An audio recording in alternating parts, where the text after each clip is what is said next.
I got a feeling that it's gonna be a wonderful day. It's all about good morning.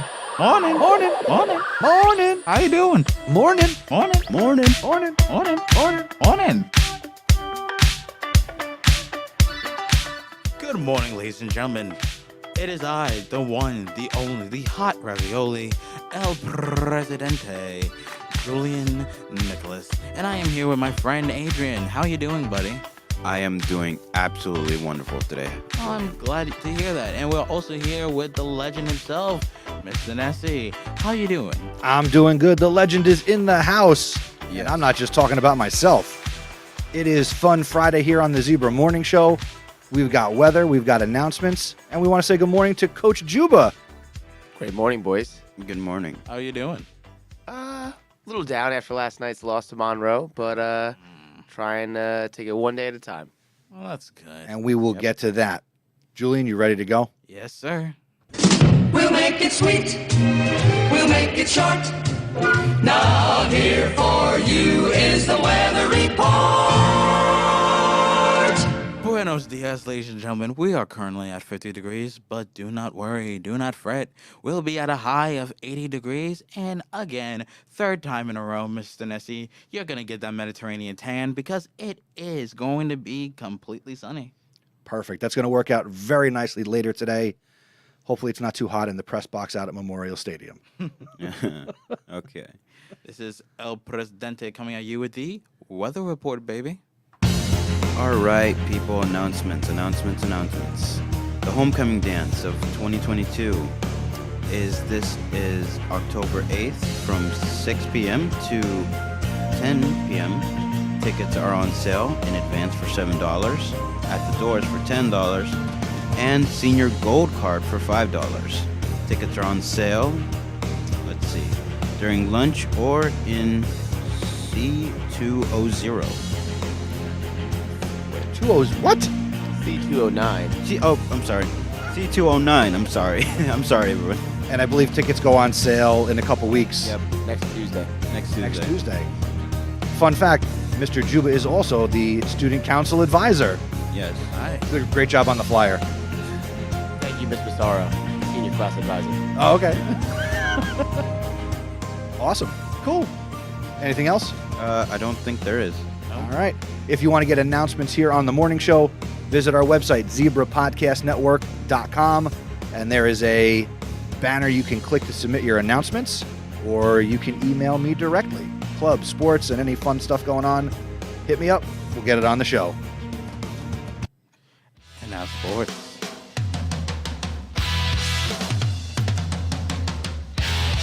All right, let's hit the highlights of yesterday for Zebra Sports. Shout out to the girls volleyball team. They beat Central Jersey College Charter yesterday 2-0. In the match, Braylon Melger had 6 aces. Lizbeth Peralta had 4 aces. Nevaeh Porch had 2 aces. Catherine Balbuena had 1 ace. What else we got here? Diana De La Cruz had 1 assist. And Diana Gonzalez had 9 aces. The girls won 25-23 and 25-14 for that 2-0 match win. Your Lady Zebra volleyball team is 2-1 on the year, and they are 1-0 in conference play. Yesterday, in girls tennis, the girls lost to Wardlaw Hartridge 5-0. In girls soccer, they lost to Woodbridge 8-0. And, as I'm sure we'll get into today, the boys soccer team was defeated by Monroe in a close match 2-1. That's it for... Well, no, it's not that's it, because tonight is Friday. It's a football Friday. Yep. Come out. 7 p.m., Memorial Stadium. Your Zebras will be taking on the Warriors of Franklin High School. Kickoff is at 7 p.m. If you have your ID, it's free. Otherwise, it's $3. And we'll see you tonight out at the stadium.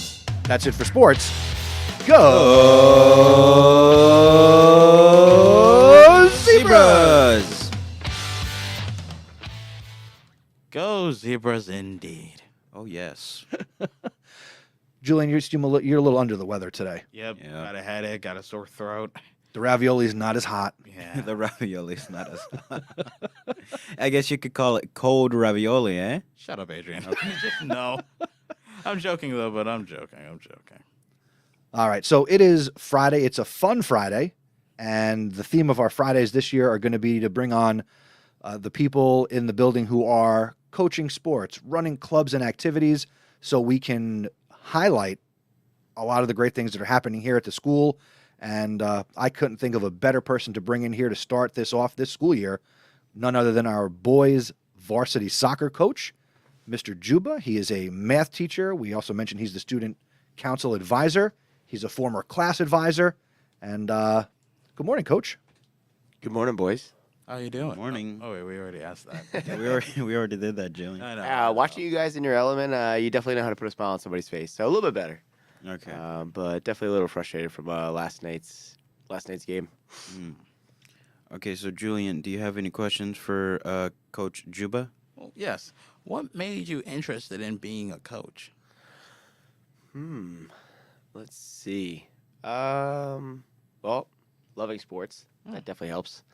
And wanting to or looking to get involved in some way, shape, or form. So my coach in high school started playing soccer when I was in high school. So I was a super, super late, delayed bloomer. But my coach in high school, very passionate about the game and instilled that within me. And his endless work ethic and just the manner in which he approached everything that he did. So that type of role model, exemplar in my life just kind of translated into somebody that I had aspired to be. You know, when the opportunity presented itself, I joined the staff back in 2015 as the head freshman coach.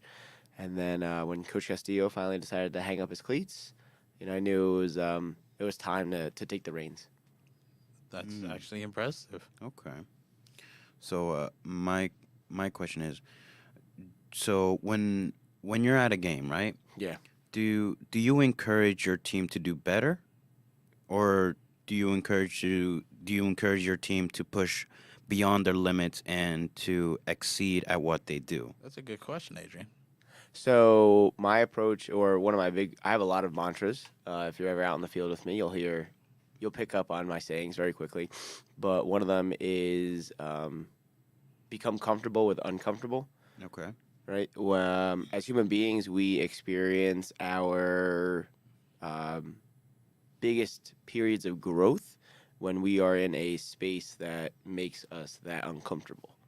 And so that is kind of what my message to them is often, right? When the lights are on and the moment is big, that's the exact type of atmosphere that you should desire to be in.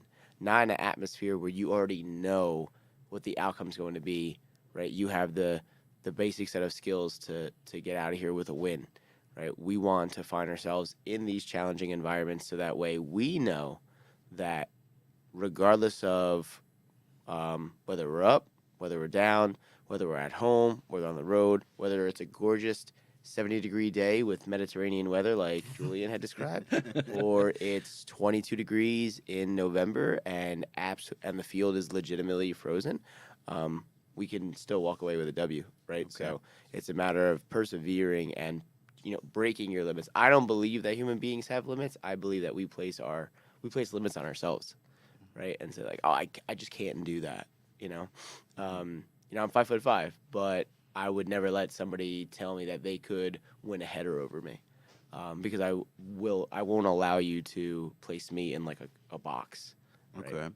So I might not be able to jump to 10 feet in the air, but I'll tell you what, I'm gonna try. I'm gonna try, and I keep trying, and maybe one day I'll get there. Okay. Nice.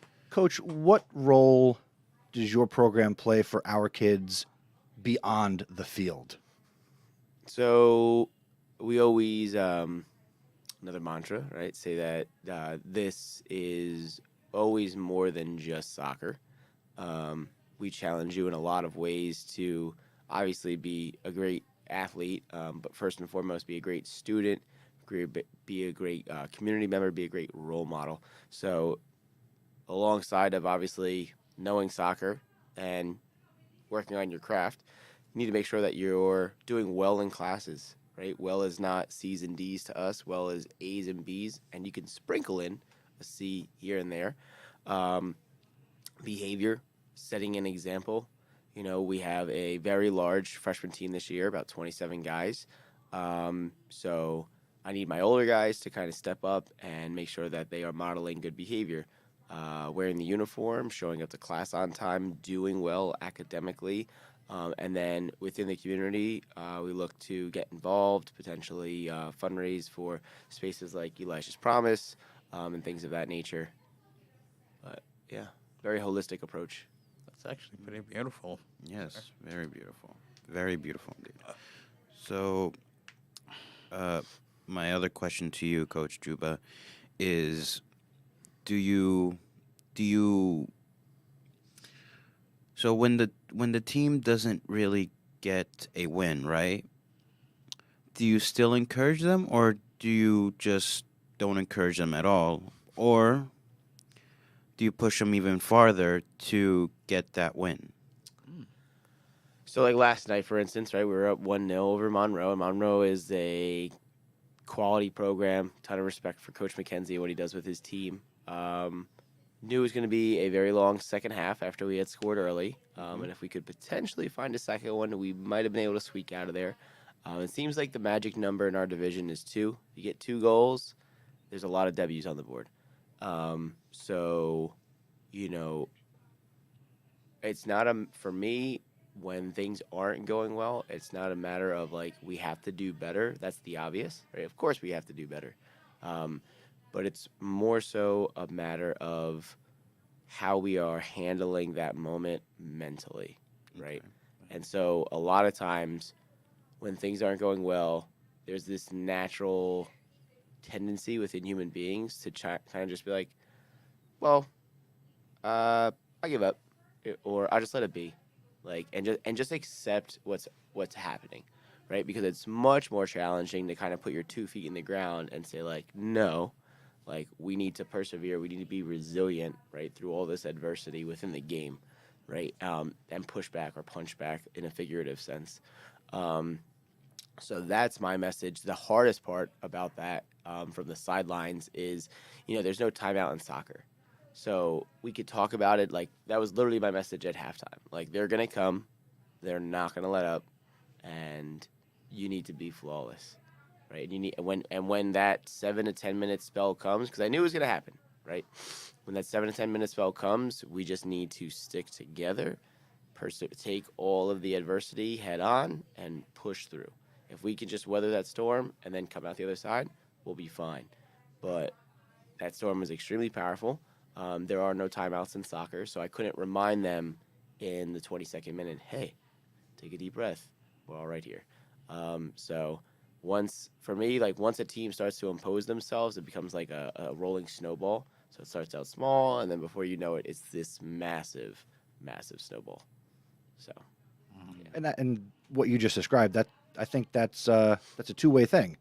It can have that impact in the game in maybe the negative sense, but on the other side, that could be very positive as you continue to build this program and the culture, and you lay down that tradition and earning your stripes. And again, you have these many mantras and things that you do to inspire our players. As you look ahead to the rest of this 22 season, what are your expectations? What are the goals? What's your outlook on this coming season? Well, right now we're sitting at 1-2. So definitely struggling out of the gate. A lot of people are reminding me that the past 2 seasons we've always had a really rough opening and a strong finish. To me, that's not really a comforting thing. I want to transition into a stable opening and a strong finish. But for me, my expectation is still the same: is go and win a county title. Break through this semifinal drought.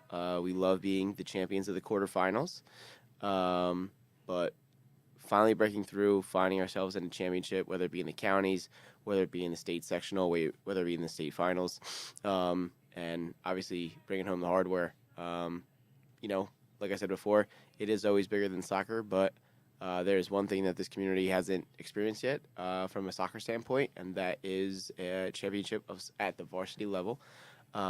So we are not what I call a rec program. We don't play for fun.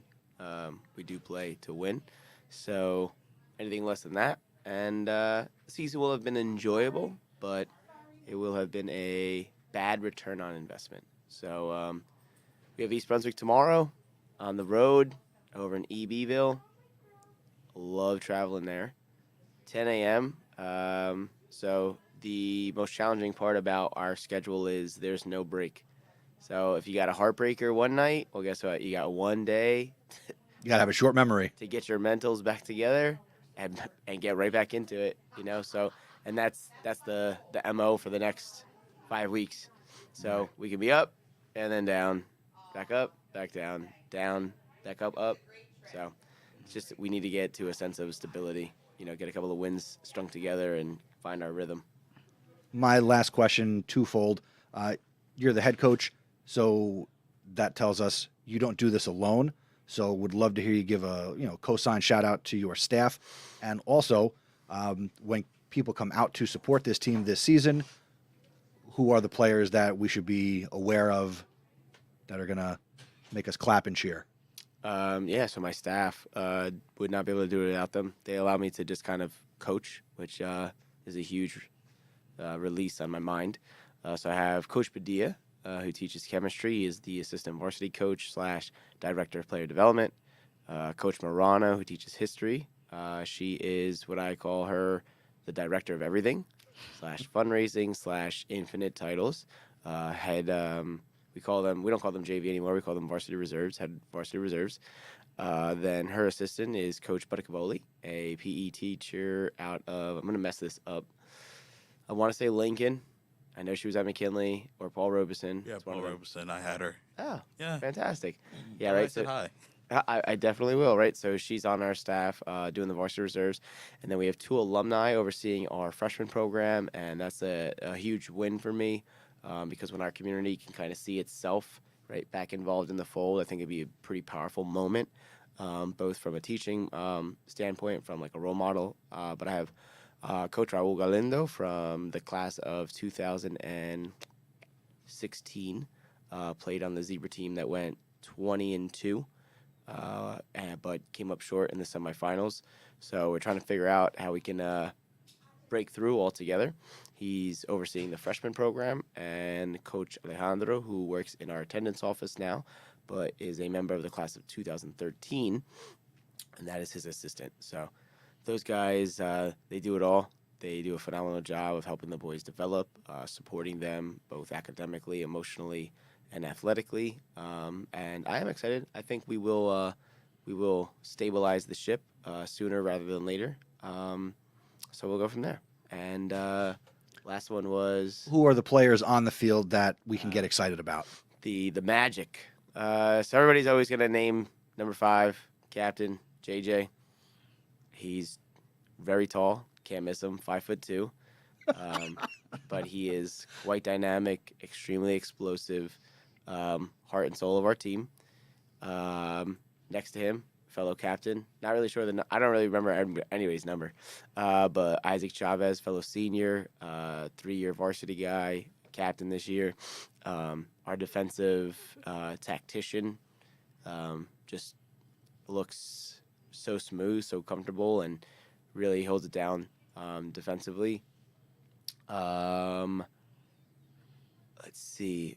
Probably name one more guy. If I name one more guy, I'm gonna go with. He's still learning the game, but he is extremely talented. We have a English language learner on our team, Haciel Gonzalez. He is truly something special. A sophomore.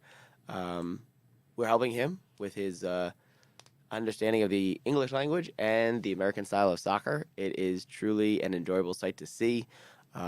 If you want to enjoy a good, warm laugh, come watch him break down the post-practice huddle, where we have him count to 3. Usually he just keeps going. It's all right. We'll eventually figure out. You say zebras after 3. But he scored his first career varsity goal last night. Big moment for him. His fellow striker, sophomore Greg Cruz, picked up his first varsity assist. So we're only 3 games in, but it's felt like an eternity trying to get him to kind of crack the net because he's normally used to playing a more individual styled game. This is, American high school soccer is much more team oriented. So to see that, finally go through for him, I think that might be the opening of the floodgates. So we'll see. But yeah, quick turnaround. Got to bounce back against EB. They're reeling, we're reeling. So whoever picks up this win tomorrow, hopefully we'll be able to kind of launch forward and establish a little stability. And whatever happens in that game, we will talk to you, the listener, about it on Monday morning on the next edition of the Zebra Morning Show. Coach, thank you for helping us kick off Fun Friday. Thanks for coming in. Boys, thank you very much. And shameless plug, Zebra Nation, come on out tonight, 7 p.m. at Memorial Stadium against Franklin. Like you heard Mr. Nessie say, students with an ID are free for eternity. And if it's free, it's for me. Yeah. All right. Have a great weekend, everybody. Julian, Adrian, have a great weekend. Thank you. We'll see you all on Monday. All right. Thank you for listening to the Zebra Morning Show. Do us a favor and tell someone else about us. The word of mouth is the best way to help us grow. Be sure to follow us on social media. We're on Twitter and Instagram as Zebra Podcast Net. Please consider subscribing and following us. The Zebra Morning Show is live streamed each day, and we're available as a podcast. Go to zebrapodcastnetwork.com/subscribe. If you want to get involved with the Zebra Podcast Network, see Mr. Nessie. Have a great day, Zebra Nation. Nation. See you later, ladies. Bye-bye.